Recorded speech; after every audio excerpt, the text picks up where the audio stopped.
11h30 précise ce matin, M. Mesmer arrive à Roissy et pénètre dans le grand hall de l'aéroport. C'est à cet instant que se produit l'incident. Une bombe fumigène lancée par un jeune homme provoque quelques secondes d'affolement. Les policiers se précipitent et maîtrisent le jeune manifestant qui se réclame du groupe Action Jeunesse, un mouvement d'extrême droite.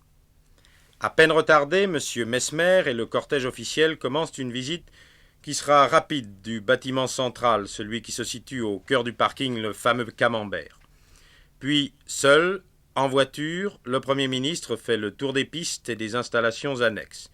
Il passera près de Concorde, arrivé la veille pour l'occasion. À midi, M. Mesmer est de retour dans l'un des périphériques choisis pour la cérémonie d'inauguration.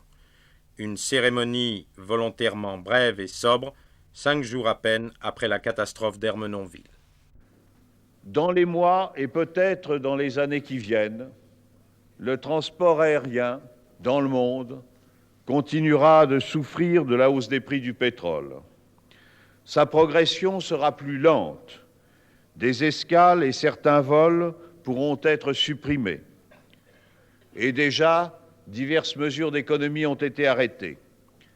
Mais en dépit des difficultés, le développement des transports aériens ne sera pas arrêté parce que les voyages aériens correspondent aux goûts, aux rêves et aux besoins des hommes.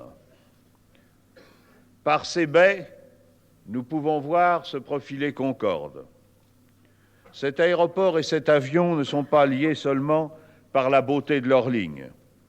L'un et l'autre expriment une même ambition, celle d'un pays qui a voulu d'abord, qui a appris ensuite à épouser son siècle.